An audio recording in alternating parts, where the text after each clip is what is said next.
Alors, nous continuons notre programme de Kisle. Nous sommes donc aujourd'hui à sa 14e journée. Dieu nous fait grâce de continuer dans ce programme, de tenir ferme dans ce programme, afin que nous ne puissions pas abandonner, mais que davantage nous puissions aller de l'avant avec lui dans ce programme. Il nous soutient, il nous fortifie, afin que nous ne puissions pas nous relâcher. Que la gloire donc lui revienne encore ce soir. Gloire au Seigneur des Seigneurs. Au nom du Seigneur Jésus-Christ. Alors nous allons prendre notre Bible ce soir et nous allons partir dans le livre de Romains. Romains, le chapitre 12 et le verset 1. C'est ça donc qui sera notre texte de base ce soir.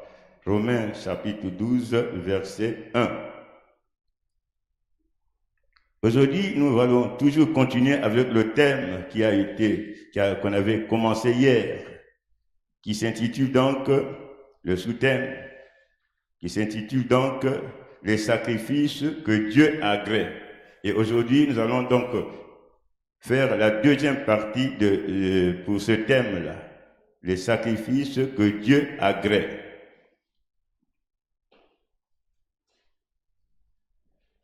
Alors,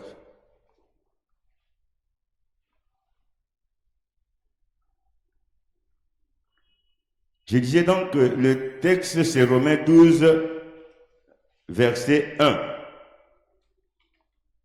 Alors, mes bien-aimés,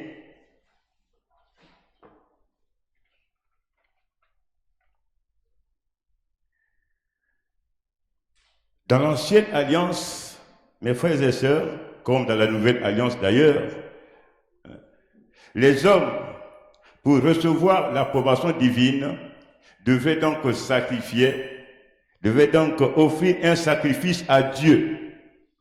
Ça, c'est dans l'ancienne alliance. Cela aussi est valable dans la nouvelle alliance.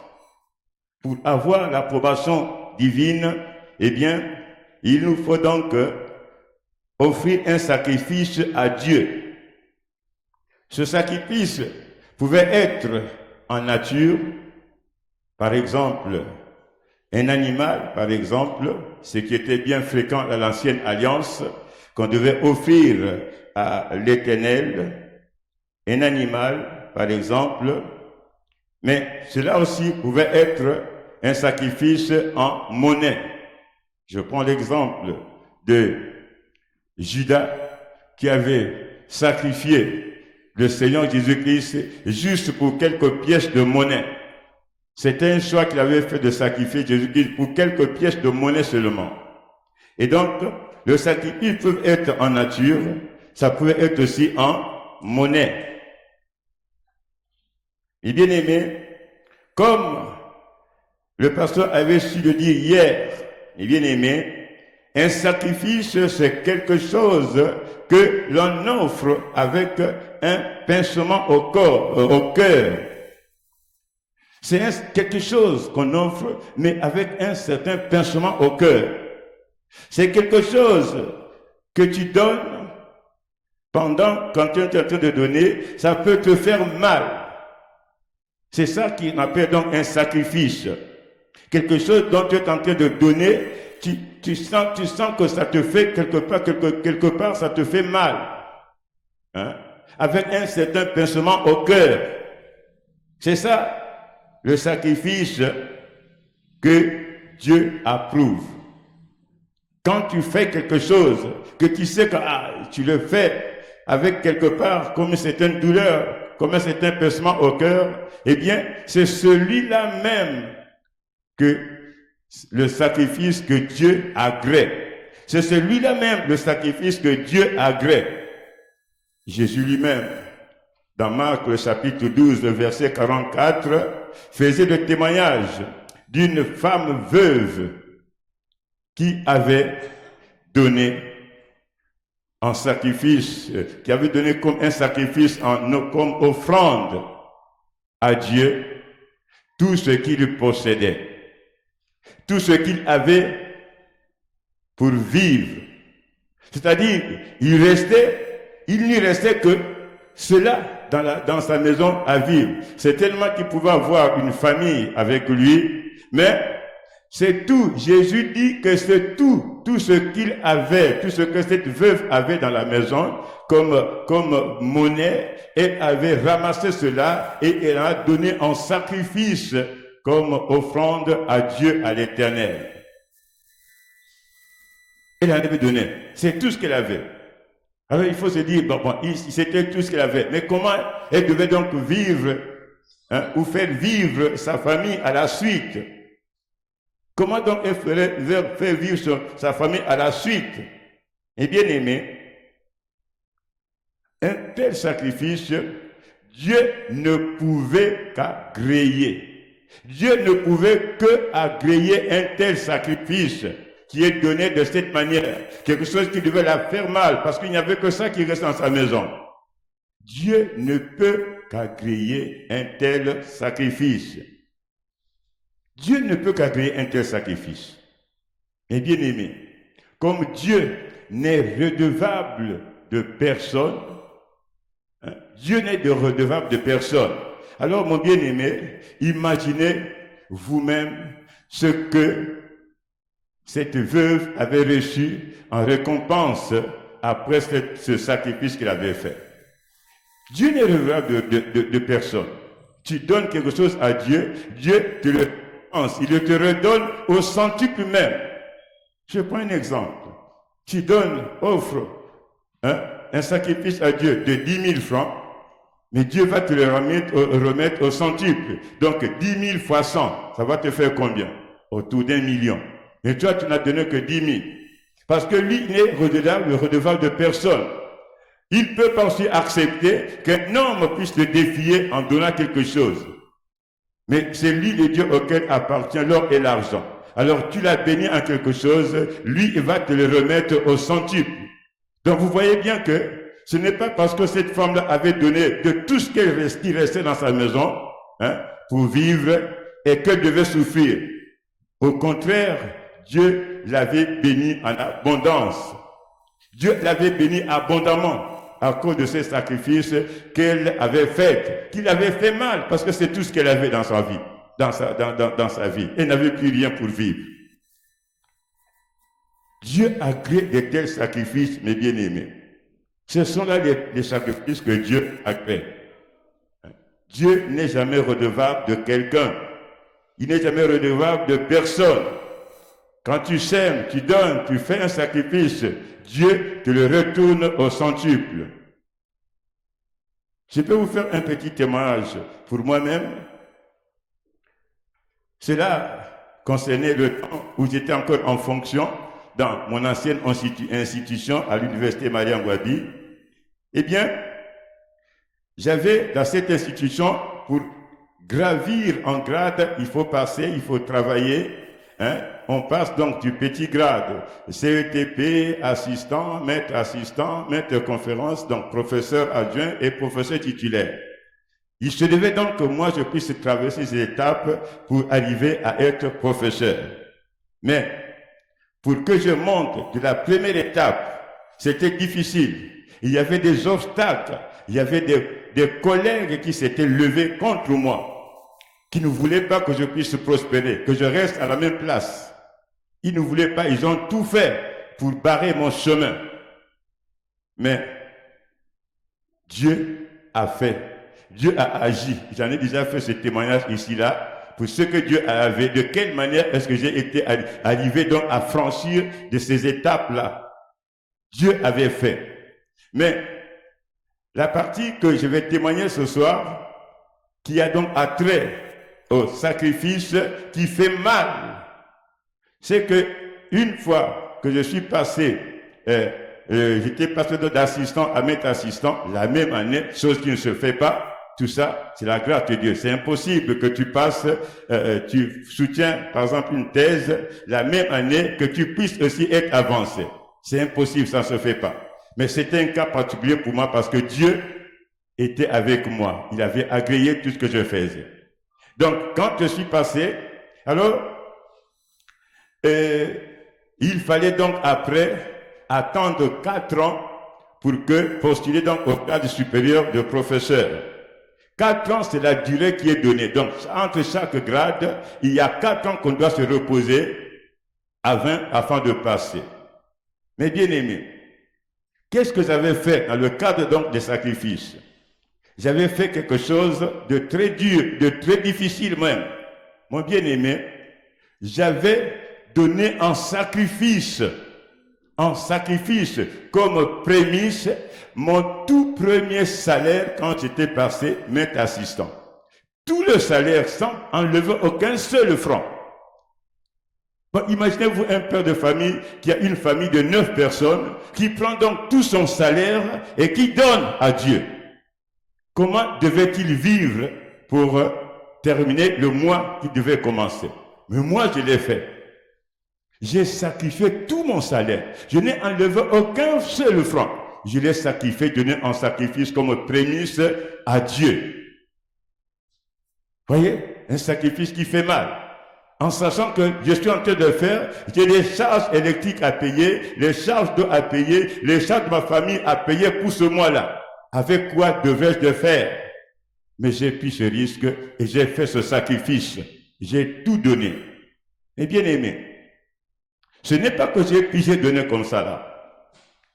Mais quand je fais ce sacrifice, je suis resté longtemps en prière pour dire à Dieu, je fais ce sacrifice, mais je n'attends que la période, Dieu, je n'attends que cette période qui agréée pour passer d'un grade à un autre grade, les 4 ans. Dieu, je ne vais pas dépasser 4 ans, parce que en réalité, ce n'est pas après 4 ans que tu peux passer à la suite. Il y en a qui sont les plus rapides, c'est 5 ans. Sinon, 6 ans, 7 ans, 8 ans, 10 ans, il y en a qui n'arrivent même jamais à atteindre ce grade. Mais j'ai dit à Dieu, je fais ce sacrifice, mais Dieu, s'il te plaît, ce n'est que l'intervalle de 4 ans que nous donne de repos pour que je puisse franchir à l'autre grade. J'ai prié longtemps là-dessus et j'ai fait mon sacrifice. Bien aimé, 4 ans seulement, cette période qui nous permet donc de nous reposer. 4 ans après, j'ai été donc élevé donc au grade de professeur. Chose qui est difficile pour tout le reste des gens. C'est difficile, ça ne se passe pas. C'est très rare. S'il y en a, ce sont des cas rares. En 4 ans seulement, que tu puisses franchir l'étape.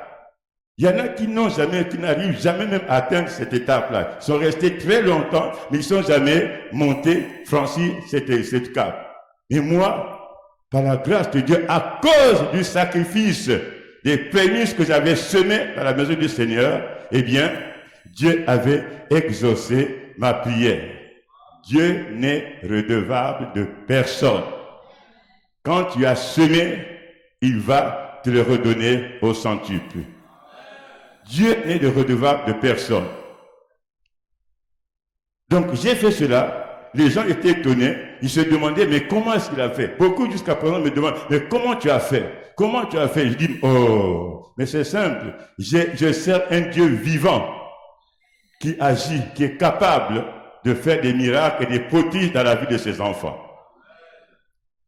Le sacrifice.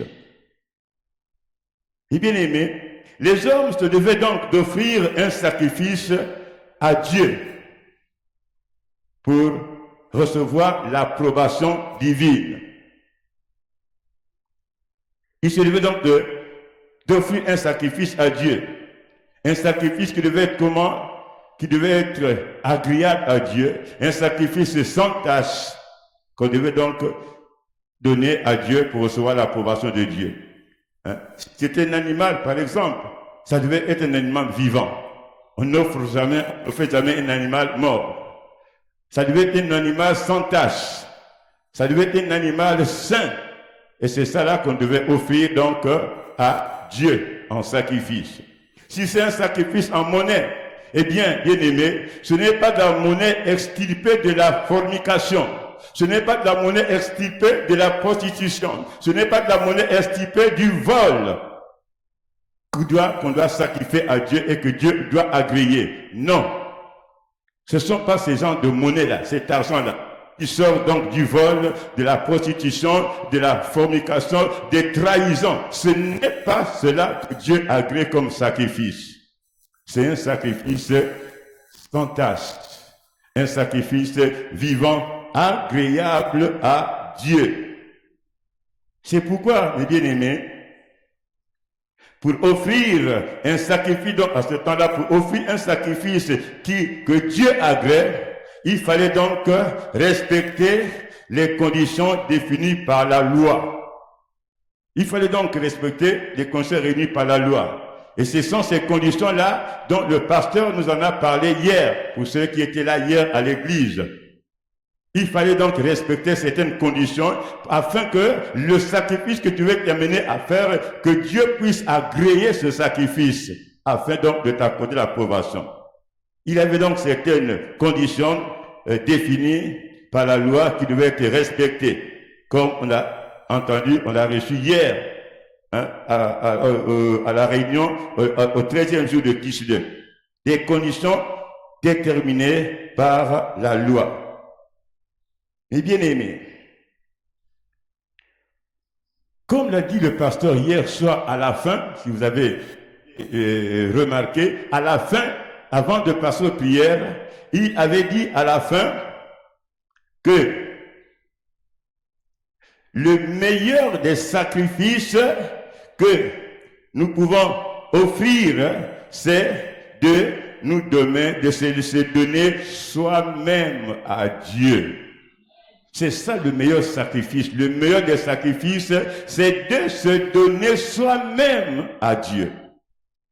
Oui, sacrifier des animaux, des monnaies, mais le meilleur, c'est se donner soi-même à Dieu. C'est ça qui est donc le meilleur sacrifice. C'est pourquoi, bien aimé, Paul a dit donc dans notre texte de base que nous avons aujourd'hui dans Romains 11, verset 1, Paul a dit, « Je vous exhorte donc, frères, par les compassions de Dieu, à offrir vos corps comme un sacrifice vivant, saint et agréable. » C'est pour cela que Paul avait dit cela. Offrons, je vous exhorte donc, frères, par les compassions de Dieu, à offrir vos corps comme un sacrifice vivant, comme un sacrifice saint, comme un sacrifice agréable à Dieu. C'est pourquoi Paul s'était permis de dire cela dans notre texte de base que nous avons aujourd'hui. Mais alors, bien aimé, se donner soi-même en sacrifice. Se donner soi-même en sacrifice, c'est le sacrifice suprême, le meilleur des sacrifices que nous pouvons donner à notre Seigneur. Alors, nous allons parler de se donner soi-même en sacrifice. Nous allons donc en parler en 2 points. En 2 points. Le premier point, c'est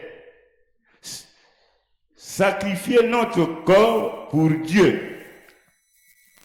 Sacrifier notre corps pour Dieu. Ou alors, le sacrifice du corps. Pour ceux qui ont le document, c'est ceux qui ont avoir le titre, le sacrifice du corps. Mais on peut dire sacrifier notre corps pour Dieu.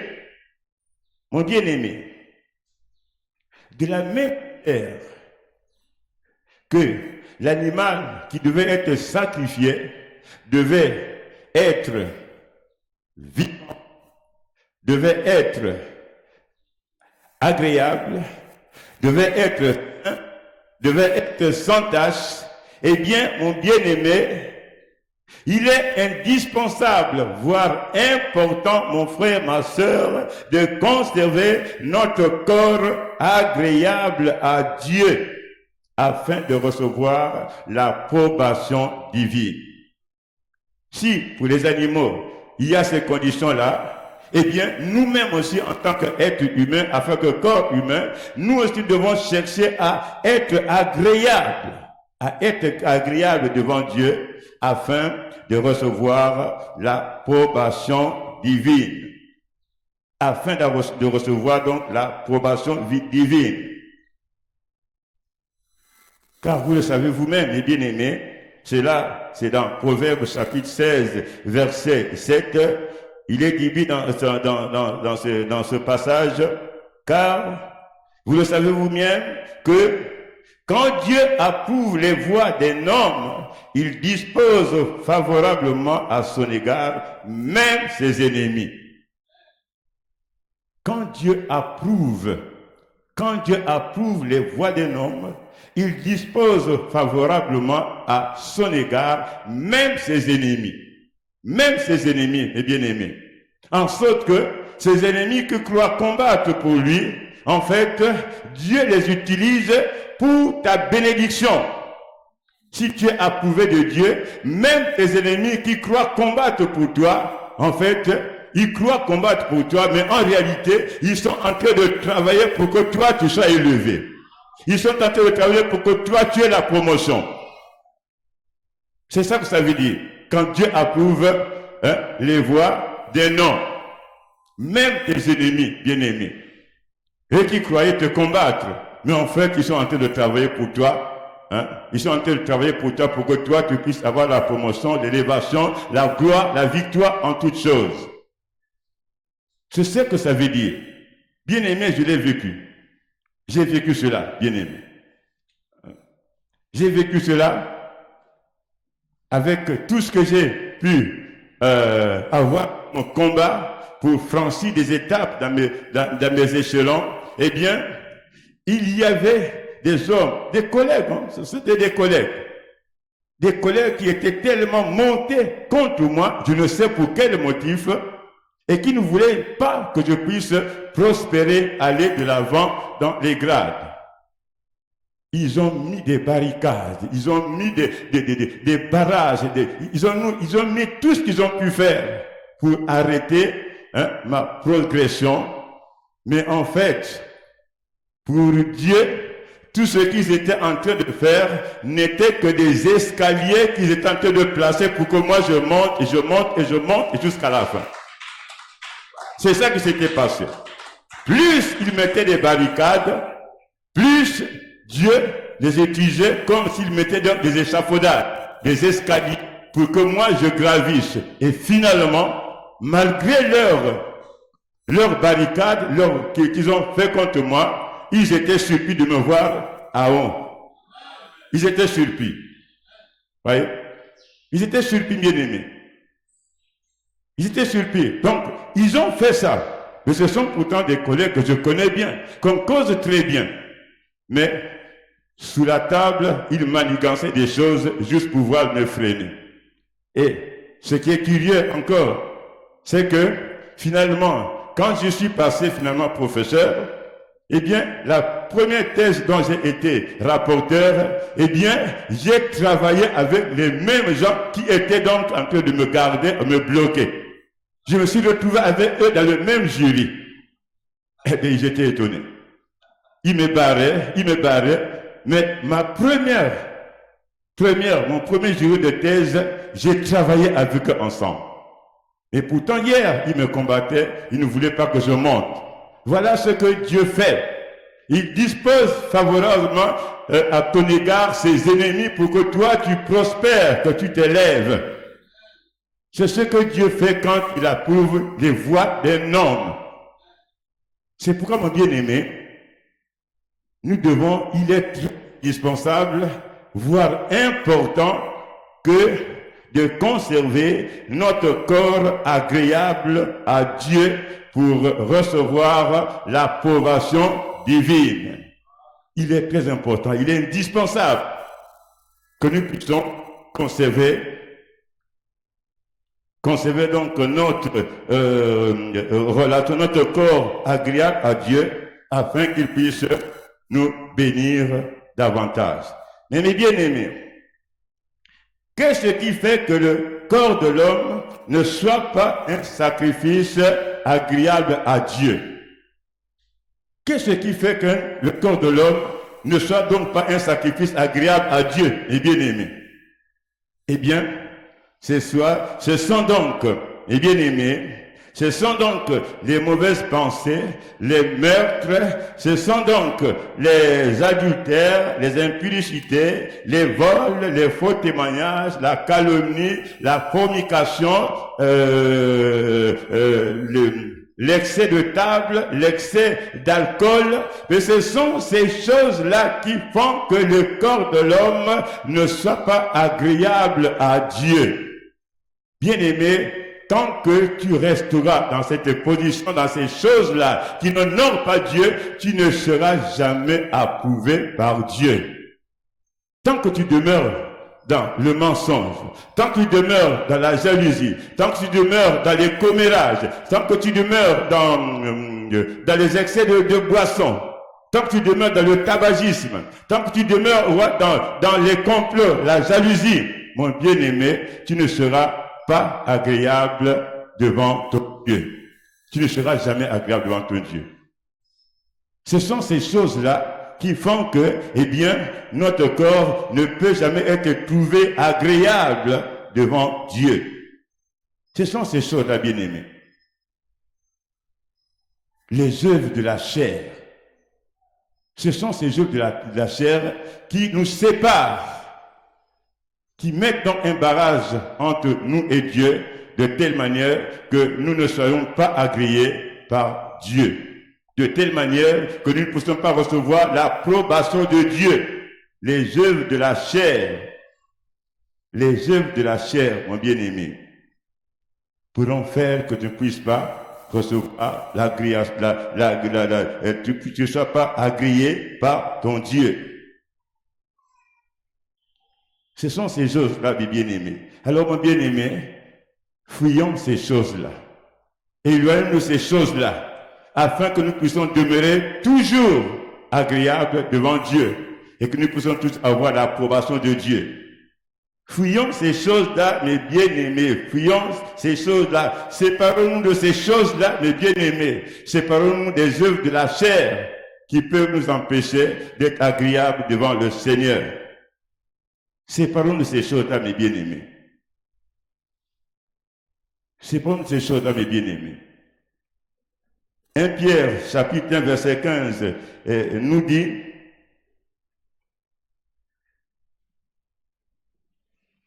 nous ne nous conformons pas aux œuvres de la chair, mais puisque celui qui nous a appelés est saint, nous aussi soyons saints dans toute notre conduite.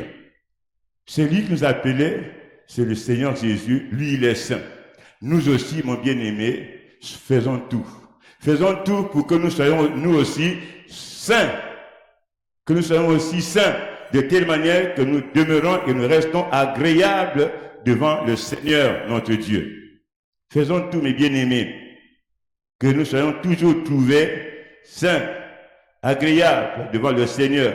Dans toute notre conduite, dans tout ce que nous pouvons faire, faisons tout afin de demeurer agréables à Dieu. Si nous voulons recevoir l'approbation divine. Soyons tout, mais nous faisons tout, bien-aimés, faisons tout pour que toi et moi, nous puissions toujours être trouvés agréables devant le Seigneur, devant notre Dieu. Faisons tout, mes bien-aimés. Faisons tout, mes bien-aimés. C'est en cela que nos corps seront agréables à Dieu et que nous pouvons recevoir l'approbation divine. C'est en fuyant ces choses, en abandonnant ces choses de la chair, les œuvres de la chair qui sont là pour nous réduire, pour nous sortir de la présence de Dieu et pour manquer aussi l'agrément de notre Seigneur. Fuyons ces choses-là, mes bien-aimés. Refusons-les, mes bien-aimés. Refusons-les. Refusons-les, mes bien-aimés. Cela ne nous sert à rien. Cela nous retarde dans ce que nous pouvons avoir de la part de notre Seigneur. Refusons ces choses. Refusons d'être sous le joug de ces choses, mes frères et sœurs. Refusons-les, bien-aimés. Alors, se donner soi-même en sacrifice à Dieu, au petit Dieu, eh bien, c'est par l'hommage de nos lèvres. par l'hommage de nos lèvres, ou bien pour ceux qui ont le document, eh bien, on peut aussi dire par les sacrifices des paroles sincères et réfléchies. Par l'hommage de nos lèvres. C'est là, par l'hommage de nos lèvres, nous pouvons aussi être soi-même agréables à Dieu. Nous pouvons nous-mêmes nous donner en sacrifice à Dieu à travers donc nos lèvres, ce que profanent nos lèvres. Écoutez ce que Jacques dit, Jacques chapitre 3, nous dit à partir du verset 9 et 10. Il s'agit de la bouche.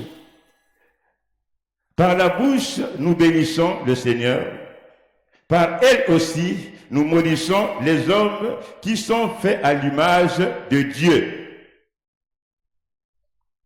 Par la même bouche, mes bien-aimés, sortent la bénédiction et la malédiction.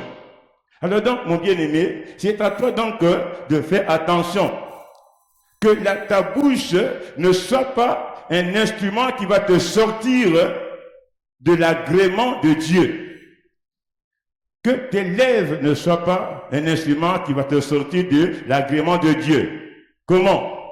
Mais par les paroles que tu vas prononcer, les calomnies, les mensonges, que tu vas, les complots, les jalousies, toutes ces paroles que tu vas sortir de ta bouche, qui va donc sortir hors de l'agrément de Dieu. Faisons donc attention pour ce qui sort de nos bouches, mon bien-aimé. Ce qui rentre dans notre bouche ne peut pas nous souiller. Mais c'est ce qui sort de nos bouches qui peut donc nous souiller. Le mensonge, les calomnies, les complots, les jalousies. Toutes ces choses-là qui sortent de nos bouches, eh bien, nous disqualifient de l'agrément du Seigneur. Et tout cela, ça sort d'où? De notre bouche. C'est de notre bouche que cela sort. Donc, mes bien-aimés, nous devons faire attention à ce qui sort de nos bouches. Parce que c'est ce qui souille l'homme. C'est ce qui sort de nos bouches, mes bien-aimés, qui souille l'homme. Écoutez, Jacques a fini, donc Jacques 3, le verset 10, a fini par quelque chose de très important. Il dit, il ne faut pas, c'est à la fin du verset 10, il ne faut pas, mes frères et sœurs, qu'il en soit ainsi.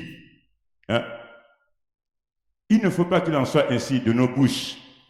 Que nos bouches soient seulement à profaner le mensonge, à profaner des choses négatives, des choses qui vont te sortir l'agrément du Seigneur. Jacques dit, Jacques chapitre 3, verset 10, à la fin nous dit, qu'il n'en soit pas ainsi pour toi et moi. Qu'il n'en soit pas ainsi. Si et seulement si tu veux être agréable devant Dieu. Qu'il n'en soit pas ainsi, si et seulement si tu veux être approuvé de Dieu, tu veux être approuvé par Dieu. Qu'il n'en soit pas ainsi, en utilisant donc tes lèvres, ta bouche, pour calomnier, pour dire des choses insensées qui n'honorent pas le Seigneur. Jacques dit qu'il n'en soit pas ainsi pour toi et moi. Que nos bouches ne soient pas un instrument pour aller dans le négatif. Mais au contraire, nous devons à travers nos bouches plutôt prononcer des paroles de bénédiction, des paroles de bénédiction afin que tu sois toujours agréable devant ton Dieu. Que tu sois agréable de ton Dieu. N'utilise pas ta bouche pour beaucoup de choses qui sont inutiles. Parce qu'avec la bouche, tu peux tuer. Oui, tu peux tuer avec ta bouche. Ce qui sort de ta bouche, tu peux tuer. Tu peux condamner à travers ce qui sort de ta bouche. Tu peux faire très mal à quelqu'un simplement à partir de ce que toi tu fais sortir de ta bouche. Alors, que nos bouches ne soient donc pas un instrument pour détruire. Que ce soit pas un instrument pour nous trimballer, nous tirer vers le bas afin de manquer l'agrément de Dieu. mais plutôt que nos cœurs et nos bouches plutôt soient donc un instrument pour bénir, mes bien-aimés, bénir les autres, pour bénir les autres. Ainsi donc, mes bien-aimés, nous devons faire les sacrifices de nos lèvres par les choses suivantes, les 3 points que nous allons parler maintenant. Nous devons faire les sacrifices de nos lèvres par, premièrement, la louange. Amen. Par la louange. Mon bien-aimé, que ta bouche soit un instrument de louange à Dieu. Que ta bouche soit un instrument pour louer Dieu en tout temps, en tout lieu, quelles que soient les épreuves, les situations, que ta bouche soit là pour louer Dieu. Que ta bouche ne soit pas un instrument pour maudire ou bien pour te sortir de l'agrément du Seigneur. Mais au contraire, que ta bouche soit un instrument pour louer Dieu. Tu dois louer Dieu en tout temps. En tout temps, loue le Seigneur. En tout temps, loue le Seigneur. Tu as une occasion, loue le Seigneur. Tu peux le louer par des paroles, par des chants. Là où tu peux te retrouver, loue le Seigneur. Fais de ta bouche un instrument pour louer le Seigneur, pour glorifier Dieu. Mon bien-aimé, loue le Seigneur en tout temps. Bien-aimé, il n'y a pas de circonstances, il n'y a pas de conditions, il n'y a pas de lieu pour louer Dieu, puisque tu peux le louer même en parole. Tu peux le louer même en chantant. Tu es en train de travailler dans ta maison, loue le Seigneur. Tu fais la lessive, loue le Seigneur. Tu fais la vaisselle, loue le Seigneur. Tu travailles quelque part, loue le Seigneur, mon bien-aimé. Loue le Seigneur. Cela est agréable à Dieu. Cela est agréable à Dieu. Loue le Seigneur, prends ton temps. Utilise ta bouche pour louer le Seigneur, le Dieu Tout-Puissant. Loue le Seigneur, mon bien-aimé. C'est ça que tu dois faire de ta bouche. Occupe ta bouche donc par la louange, en chantant, en parole. Occupe ta bouche par la louange. Et tu verras que tu n'auras pas le temps pour calomnier les autres. Tu verras que tu n'auras pas le temps pour monter les contre les autres. Et tu verras que tu n'auras pas le temps pour jalouser les autres. Si tu es dans la louange, tu n'auras pas ce temps-là. Mais à quel temps tu vas le faire? Si ta bouche est occupée pour louer Dieu, à quel temps tu vas donc être donc là en train de calomnier, te mettre dans des choses qui n'honorent pas Dieu? À quel moment et à quel temps? Loue le Seigneur, mon bien-aimé. Loue le Seigneur, ton Dieu. Offre ta bouche à Dieu par la louange, en louant le Seigneur, notre Dieu. Fais de ta bouche un instrument pour louer Dieu, mon frère, ma soeur. Le Seigneur, ton Dieu. Loue le Seigneur, ton Dieu, mes bien-aimés. Nous devons aussi faire le sacrifice de nos lèvres par la prière. C'est pourquoi il dit la Bible, priez sans cesse. Priez sans cesse.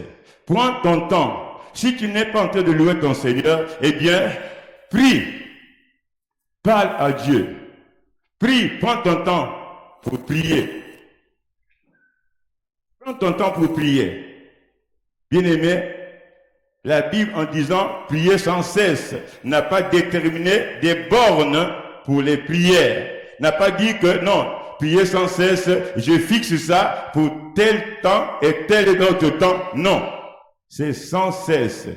Toutefois que tu en as l'occasion de prier, prie. Occupe ta bouche par les prières. Occupe ta bouche par les prières. Et tu verras que tu ne vas pas te déraper pour se mettre à s'occuper des choses inutiles. Prie ton Dieu, prends ton temps.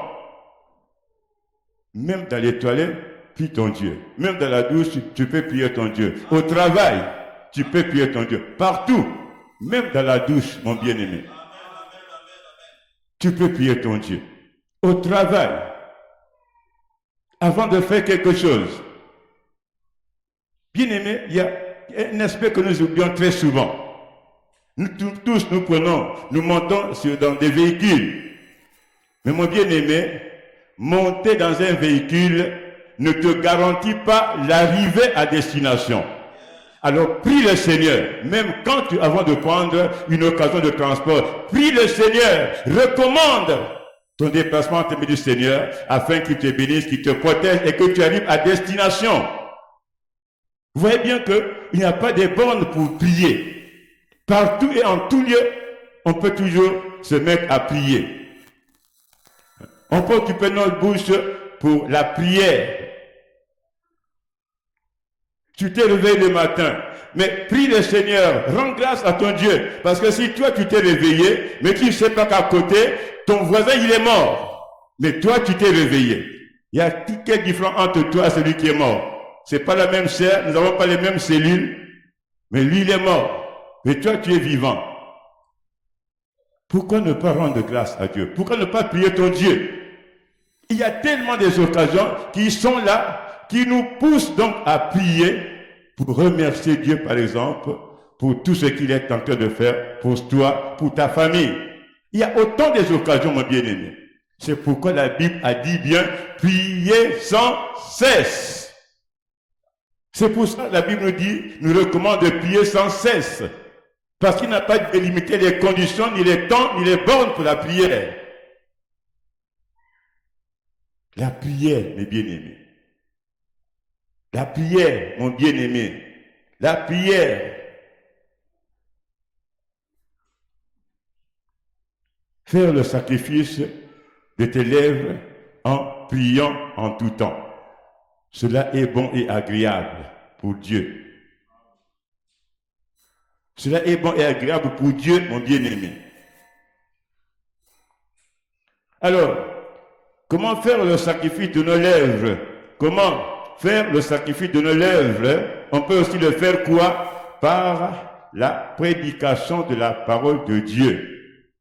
C'est-à-dire que nos bouches soient un instrument pour annoncer l'évangile qui sauve. Que nos bouches soient un instrument pour dépeupler le camp de l'ennemi. Que nos bouches soient cet instrument-là que Dieu va utiliser pour apporter la vie là où il y a encore la mort. En apportant quoi? La parole de Dieu qui n'est autre que la vie. Voilà ce que nous devons faire de nos bouches.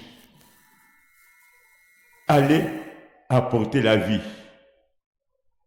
Allez sauver les âmes. Allez pour dépeupler le camp de l'ennemi. C'est la mission, d'ailleurs, première que le Seigneur nous a donnée pour partir. Il a dit, Matthieu 28, verset 19, on peut même aller jusqu'au verset 20, allez par tout le monde, faites de toutes les nations des disciples, enseignez-leur à observer tout ce que je vous ai prescrit. C'est quoi ce qui a été prescrit? C'est la parole de Dieu que toi tu reçois, que tu dois aussi apporter ces choses. Mais avec quoi? En utilisant donc ta bouche comme instrument. Ce n'est pas pour aller calomnier les gens. Ce n'est pas pour aller faire des moqueries pour les autres. Ce n'est pas pour faire les jalousies, les compromis contre les autres que Dieu t'a donné la bouche. Mais au contraire, c'est pour que toi aussi tu apportes la vie là où il y a des ténèbres. Le sacrifice de tes lèvres par annoncer la parole de Dieu. Le sacrifice de tes lèvres par la prière.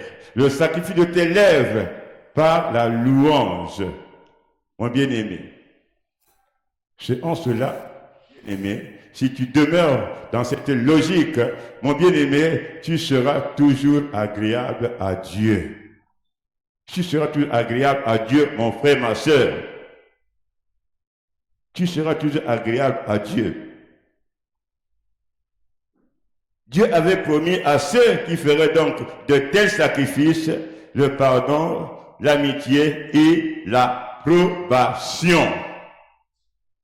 C'est ce que Dieu avait promis à ses enfants qui iraient dans cette logique-là, qui vivraient dans cette logique-là. Bien-aimés, soyons des sacrifices vivants pour notre Seigneur. Offrons nos corps en sacrifice pour notre Seigneur. Offrons nos lèvres, nos bouches en sacrifice pour le Seigneur. Par la louange, la prière et la prédication de la parole de Dieu. Que Dieu vous bénisse, mes bien-aimés, ce soir. Alors, on va se lever, on va prier.